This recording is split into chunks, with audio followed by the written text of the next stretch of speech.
Hello and welcome to another video and podcast from Fantasy Football Scout. My name is Joe and today I'm going to reveal my Game Week 8 team.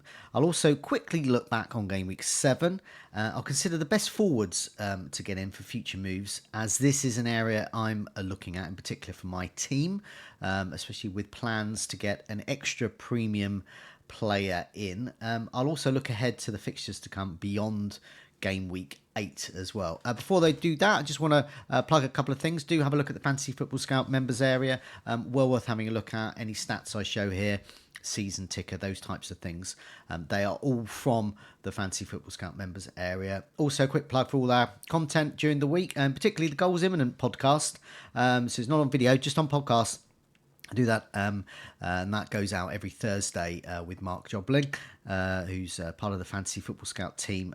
Here we look at underperforming low-owned players for managers to consider to shake up the template. We've had lots of successes in recent weeks. Tune in this week to find out our latest successes and who we hope will be successes next week as well. Do press that like button, does help us out, and do remember to subscribe to keep you updated with our latest videos and podcasts. Okay, let's have a look way back Game Week 7. I'll be brief about this because it seems like an absolute age ago. So I got 64 points. The previous week I wildcarded. I went from around about 1 million to over 2 million. I'm now back up to 1 million again. So I've got a nice green arrow, nice healthy million. So the aim now is not to go back down to 2 million again. The aim now is to push on ahead with this. So I've got 64 points. I've got a picture of Alexander-Arnold here. He got me 8 points. Very pleased I've got him in my team. So I went into this with Flecken, Alexander-Arnold, Gabriel, Lewis got me an assist, Semenyo, Johnson. He was new in. I was privy to the Diaz news, as we all were, who were awake for the and for the social media news, because Liverpool were kicking off first and there were leaks inevitably with Liverpool and Man City. There were inevitably leaks, so we got that. Diaz was benched.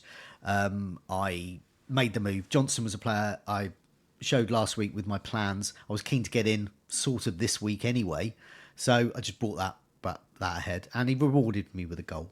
Thank you very much, Brennan. Saka got me 16 points, my vice-captain. Brian and Bomo, his regular goal, got 8 points. Rodgers, 3 points. Havertz, a goal, very pleased about him. But he may have to make way soon, but more of that in a bit. Haaland, captain, blank. That's annoying. So I could have captained 1, 2, 3, 4, 5, 6, 7 other players. 8 if I include my bench as well. Who all scored more than Haaland, so he's one of my worst performers. On my bench, got for Bruggen, ready to go for Brighton, clean sheets potentially from Game Week 12. Chris Wood was my bench, first sub. It was Rodgers' goal last week I missed out on. Chris Wood this time around. A bit of a spoiler, Chris Wood's going to be in my team for Game Week 8. I'm not going to bench him again. Mikalenko has got me 0 points. He's injured. Hope he's back. Greaves got me 0 points. Not injured, but they're just conceding a lot. So he's tucked away last on my bench. Hopefully I won't need to go down that far to the 4 million defender. Okay, let's have a look at how I'm set up for Game Week 8 so far. The plan, real fingers crossed plan here, is no transfers. Because I made the Brennan Johnson move, I wildcarded before. I didn't go into that holding any transfers. I want to stock up some transfers, so I go into this with 1 transfer. I want to hold it. I want to go into Game Week 9 with 2 and see how I go. But I definitely want for Game Week 12, and we'll come to that in a bit. That's sort of a key fixture swing. I want at least 2 or 3 transfers. I don't want to go in that blind. I'd like the flexibility of 2 or 3 transfers as well. Eagle-eyed, those watching the video will see a picture of me encased in wood, which is encased in a tree. I think it was from a Doctor Who exhibition, but that's because I'm looking towards Chris Wood. So I'm just describing that for the benefit of those listening on the podcast version. So I'm going into this with Flecken in goal, away to Manchester United. Alexander-Arnold, home to Chelsea. Gabriel away to Bournemouth. Rico Lewis away to Wolves. I've got Brennan Johnson home to West Ham. Saka away to Bournemouth. He's my vice-captain at the moment. Brian and Bomo away to Manchester United. Fulham are the hosts of Rogers. Morgan Rogers faces them. Chris Wood at home to Crystal Palace. Chris Wood is on a scores, doesn't score, scores, doesn't score pattern at the moment. People who are into superstition, I think that's going to continue. So he's literally a goal on another game. I'm of the school of thought that he's actually in a pattern which is goal, don't score, goal, don't score, goal, etc., until now, which is score a brace. So he's in a position now where every 8 game weeks he'll score a brace. So that's the way I'm thinking about it. Anyway, I want to play him home to Crystal Palace. Gives me some Monday night football coverage as well. That does play into it. I've got Havertz away to Bournemouth, and Haaland is my captain away to Wolves. I've got about 1.4 in the bank here. Notable omission is Palmer, but his fixtures aren't great at the moment, but I do want him game week 12. And on my bench, I've got Semenyo as my first sub. He's home to Arsenal. Mikalenko's there away to Ipswich, and Greaves at Everton, and Verbruggen away to Newcastle there. So I think I've got the bench order fine there. I really, really hope I can save a transfer for this one. I'm fairly happy with this team. I think what you're going to get at the moment, because we're in a sort of a four or so fixture block where some good teams are playing each other. Liverpool playing Chelsea, for example. They're playing Arsenal. So you're getting these good teams playing each other over this period. I think game week 12 as well, we've got Man City against Tottenham. Also Man City in game week 13 play Liverpool as well. So the school of thought is either you follow the fixtures and you go for sort of players with better fixtures, not playing each other, these heavyweights rather, or you just have faith in that they're really good players. I'm personally having faith. So I kept Gabriel and Saka. No, I kept Gabriel in the previous mini sort of poor run for Arsenal, and he rewarded me with 2 goals, a goal in each of those games. I actually got rid of Saka for Salah, so I followed the sort of fixtures, and Saka actually outscored Salah over that period with a couple of assists. So I'm happy in the tough fixtures to keep the likes of Gabriel for a header, Saka for the assist potential there. Havertz may go though. He might be a little bit too much, and I'm happy to keep Alexander-Arnold. We saw what he did for England. I know it's different at a country to club level, but what a free kick. Just a reminder of what he can do on the pitch as well. Haaland as well. Obviously he's got good fixtures at the moment. Away to Wolves should be a good fixture there. So I'm fairly happy with this team. I really hope I can save a transfer as well. So I'm going to just show you a table I did about forwards. So I mentioned about Havertz. So I would like to, in game week 12, which is coincidentally when Johnson plays Manchester City, is to move Johnson up to Palmer. So that at the moment is quite a lot of money, about 5 or 6 million. So I've got 1.5 million in the bank. So I need to find a bit more.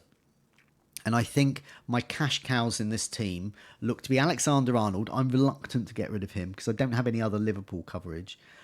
Or Havertz. I want to keep Saka from game week 12.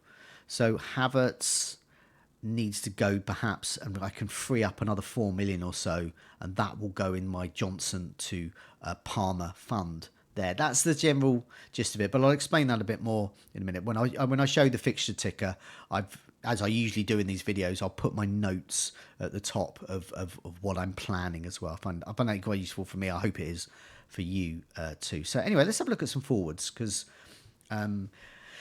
So my choice is Havertz to be a cash cow for me, to remove him for Palmer, who I do think is a cut above many of these names. But it just helps me to see who are the good performers. This is all matches, all the forwards sorted by minutes per expected goal involvement. I've also put their chances created and their shots on target, and also their baseline bonus potential. That's the metrics that go into creating bonus points. So Haaland's top, but he's pricey, 15.4 minutes per expected goal involvement every 91 minutes, a goal involvement a game at least there. Created 4 chances, 10 goals, wowzers, 23 shots on target, started all 7. Jackson is next. I was on the FPL Generals video. I was talking about Talisman. I was asking him who Chelsea's is. He said Palmer, as many of us would. I would have said that. Palmer's minutes per expected goal was around every 98 minutes over all matches. Jackson's still 95, 95.7. He's got 4 goals and 3 assists for 7.9, 7 attacking returns so far, 10 shots on target. Very strong. Tough fixtures for Chelsea at the moment. Liverpool, Newcastle, Manchester United and Arsenal. But then they got Leicester, Aston Villa and Southampton. I think he could be surplus to requirements at the moment, but he's very strong still. Solanke, a lot of interest in him. His minutes per expected goal involvement's going up every 110 minutes, so pretty much a goal involvement a game with extra time. He's got an assist and a couple of goals, but only from 5 starts as well, so that's pretty strong. Created 3 chances, 8 shots on target. Yeah, so Solanke's good. I've gone for Havertz in that space. He's not next in this list. It's Watkins. Got a couple of assists, 4 goals, 6 attacking returns. Minutes for expected goal involvement, a bit lower, every 134 minutes, so not quite a goal involvement a game. 7 shots on target, 6 chances created. His minutes baseline bonus is pretty poor, actually. So Haaland's is 9.4. Jackson's is 13.3, Solanke's 13.5, Watkins is 27.76. So he's not getting a baseline bonus towards his bonus score, until we get to the 27-minute mark. Havertz is next, a bit better on both baseline bonus every 14 minutes. Minutes per expected goal involvement every 137 minutes, very similar to Watkins. 4 goals and an assist, created 5 chances, 10 shots on target. Yeah, I'm happy to keep him at the moment, but I have got my eye on moving him on at a certain point. I'm quite happy. I'm kind of okay keeping him in the tough fixtures, but I do have Kuna in mind for Wolves. I do think form is going to trump fixtures, and I think they've had poor fixtures, Wolves, and I think the good fixtures are going to come. Remember last season when Crystal Palace were losing, and they had a really tough run of fixtures, and they changed manager and they suddenly won lots. But that coincided with a really good run of fixtures as well. Was it the change of manager? Was it the good fixtures? I think it's going to be fixtures for Wolves. And I think attacking-wise, they're pretty good anyway. Avenilson at Bournemouth. So they've got tough fixtures, Arsenal, Aston Villa, Man City. But then it gets good from game week 11 when they're Brentford, Brighton, Wolves, etc. Goes on till about Easter, good fixtures there. They've got a lot of their bad fixtures out of the way. He's got minutes per expected goal involvement every 142 minutes. I've got Semenyo. Evanilson is actually the talisman for Bournemouth at the moment in terms of XGI. He's had 5 shots on target, 6 starts. Yeah, I like him a lot. Kuna's the one I got my eye on, 6.5. It's not enough if I want to downgrade. So Havertz down to him gives me 2 million. It's not quite enough for my Palmer fund. So I will have to find a bit more for my Palmer fund elsewhere. And I'll probably address that later. But I do like Kuna. Strand Larsen is another option. He's about $1 million cheaper. Minutes per expected goal involvement, not as strong, every 183 minutes. 10 chances created though, 3 goals, no assists, so strong assist potential. Minutes per baseline bonus are wowzers every 6.7 minutes, and he's had 8 shots on target. These are strong stats for a 6.5 striker who's nailed on. For a team that apologies there, while they have Man City in game week 8, from game week 9 he's got Brighton, Crystal Palace, Southampton, Fulham, Bournemouth and Everton. I'm just going to take a sip of water, so pardon me for a momentary bit of quiet on the podcast version. Okay, right, sip of water, cough gone. And Chris Wood is next in my team. I sort of favoured him because of the stronger fixtures than Kuna. 6.2, and as you can see in my team, I like him so much. I put a picture of me next to some Wood in there. So 6.2. He's got 4 goals, created a couple of chances. His minutes per expected goal involvement's not as strong, every 209 minutes. But he basically just sort of loiters and he takes his chances well. So I favour him. He's got really strong fixtures. Crystal Palace, Leicester, West Ham and Newcastle. I'm going to assume he's played for all of them. No, he has played for Newcastle. Has he played for Leicester? I think he played for Leicester. Must have done. But anyway, he's if you follow the mantra of they score against their former teams, there's a lot of former teams for Chris Wood. He certainly did that against Brighton. And then he's got Arsenal, Ipswich at home's good, and then Man City. So he's sort of benchable, ditchable. From game week 12, he's ditchable, but he's also keepable, and you can just bench him. A good player to have. So they're the options there. If you're considering getting a new striker in, if you're considering freeing up a bit of money, there's some nice cheaper ones there. Avin Nilsson, Kuna, Chris Woods, Strand Larson doesn't feature on here. And then in game week 12, you've got Brighton's turn of fixtures.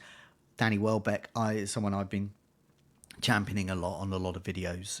So I do think he's quite strong as well. Okay, I'm going to put up the fixtures. So this is the season ticket. And as usual with these, I've sort of added my notes, what I plan to do as well. Obviously, they can change. Like last week, for example, last game week, the Luis Diaz news came out. So I moved that transfer. The old version of this had a sort of game week 8 Diaz to Brennan Johnson ? And so I just moved that forward, which means I can hopefully bench. I can hold my transfer this week.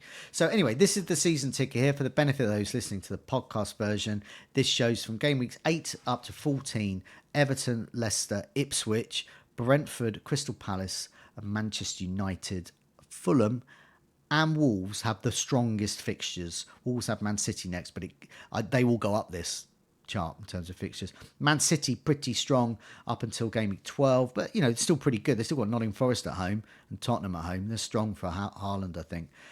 Tottenham themselves have a nice 4-game run of West Ham, Crystal Palace, Aston Villa, Ipswich, which is why I invested in Brennan Johnson. And those with him or Solanke can feel pleased, I think, or Maddison. Then they got Man City, but then they get better, Fulham and Bournemouth. So, yeah, maybe I'll just keep Brendan Johnson. Maybe I'll just ignore Palmer. Who knows? Arsenal, they've got a bad run after Bournemouth, Liverpool, Newcastle, Chelsea. But as we've seen, that could be Gabriel ahead of time. Nottingham Forest, West Ham and Manchester United follow from game week 12, so pretty strong. Similar with the Chelsea, they've got a tough run. Liverpool, Newcastle, Manchester United, Arsenal. But then they got Leicester, Aston Villa and Southampton from game week 12. And arguably Manchester United isn't as tough a fixture as it once was. Aston Villa got Fulham and Bournemouth. Then they got Tottenham and Liverpool. So Watkins owners might want to move him on. Bottom of the ticker is Liverpool. But I've said this many times. I don't think it should be bottom. I need to sort of... you can add in your own adjustments to this. So perhaps I should have done that for this. And bump them up a bit. But they got Chelsea at home. Chelsea concede. Salah v Robert Sanchez. So you just got to think of it like that. They got Arsenal away. That's tough. Okay, I'll give you that. Then Brighton at home and Aston Villa at home, both conceding, and Southampton away. I mean, I actually think this is a really good run for Liverpool, and I'm seriously considering getting Salah in, but it would have to be at the expense of Saka. Am I prepared to do that? Well, I think I've got the money to do that at the moment because I've got this 1.4 in the bank and I can move Havertz down to Kuna. But then they do have Man City and Newcastle. But yeah, I think there's good fixtures. So my plans, game week 8, hold. I can bench Semenyo. It's fine. He's got 3 bad fixtures. Bench him, bring him out when I need to from game week 11. Game week 9, I could hold again. I could save another transfer. It's not desperate. I've looked at my team on the Planner tool on the Fantasy Football Scout app, and it still looks fine for game week 9. But I could move Havertz to, or indeed Chris Wood to Kuna. I think it would be. I think Chris Wood would be with Crystal Palace, Leicester. I don't think moving Chris Wood out when he's playing Leicester doesn't feel right. But so Havertz out to Kuna or Strand Larson is what I'd be looking at there, because Havertz plays Liverpool, Newcastle, and Chelsea in his next 3, and I'm going to probably keep Saka, or at least definitely keep Gabriel. So I'm going to have Arsenal coverage in that, and I don't want to be over invested in Arsenal that time. And move down to Kuna because they got Brighton, Crystal Palace, Southampton, Fulham, Bournemouth, Everton. I mean, it's a really good run up till Boxing Day for Wolves. So I quite like that move. So I'll be holding a transfer, just using one of them in game week 9. So I'm still carrying a transfer over. Game week 10, that gives me the option of possibly using all that money from the forward lineup and investing it in Saka to Salah. Or I just keep Saka and just think, well, will who am I going to captain? Probably Haaland away to Bournemouth, Haaland away to Brighton. Will I captain Salah at home to Brighton? Yeah, I mean that would be a good captain. But overall, would it be worth a transfer getting Saka in and out? And Saka away to Newcastle could still get me returns. Away to Chelsea could still get me returns. So I just feel I might just keep them and just, but I would like a bit more Liverpool coverage. So maybe a move. I've got money in the bank here, so maybe another midfielder to get Jota in or something. But it doesn't sit right with me really. So I think it'll be either Saka to Salah or I'll just leave that blank. Game week 11, I haven't written on here because I'm just going to try and hold that as well. As I said, because I'm wildcard in game week 6, I'm pretty happy with my team. I've set up in a quite flexible way. So hopefully, fingers crossed, there's no injuries and I'm happy with my team still in game week 11. Hopefully I can hold. Then game week 12, I should have 2 to 3 transfers. And then I've put in Brighton ? Game week 12, Brighton have Bournemouth away, Southampton at home. Game week 13, Fulham away. Game week 14, that's quite tricky. But anyway, they got better fixtures there. I've got Verbruggen, he can be played. And hopefully there's some clean sheets. Danny Welbeck, Pedro's return. These are all good, cheaper strikers getting. I've got basically Chris Wood. It's got Arsenal away. Seems a good time to move there. So I'm quite happy with that. Could free up a little bit of money as well. And then I've also penciled in Johnson to Palmer, but that's if I've got the money. I should have the transfers, hopefully, but I'm going to have to make some sacrifices. I did see a team today up on social media, FPL Butterfly, I think it was. He's got no Haaland, and it was the first one I've actually seen with a really good team, plus Palmer, Saka, and Salah.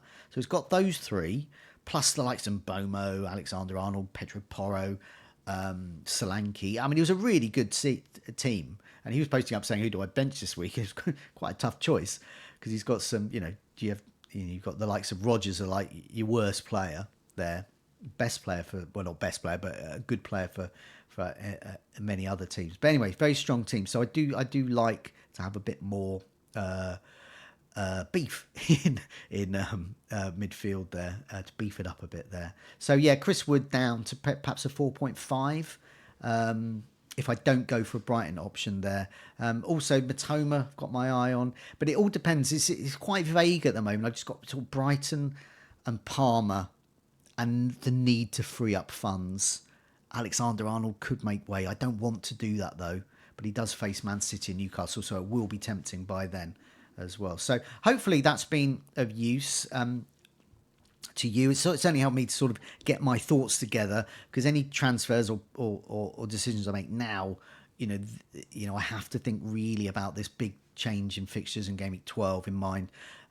Players like Palmer, I mean, if he's going to every now and again rack up 20 plus point scores in a week, I don't want to be going out with him. I don't want to be going without him. He's got like I mean, I missed out on him last week and I plummeted down the rankings. So he's a shield, but also a sword as well. You can captain him. I mean, arguably he's the strongest. He's a strong captain for many weeks, over perhaps Haaland even. So will Haaland be removed in game week 12? Those that follow me will know that I'm not that type of manager, but I could be. I do like the Haalandless teams. I like the look of them. Those that have used their funds wisely. Thanks a lot for listening. Thanks a lot for watching. Plenty more videos and content and podcasts coming up on Fantasy Football Scout throughout the week to help you prepare for Game Week 8. Thanks a lot for your time. Take care. See you soon.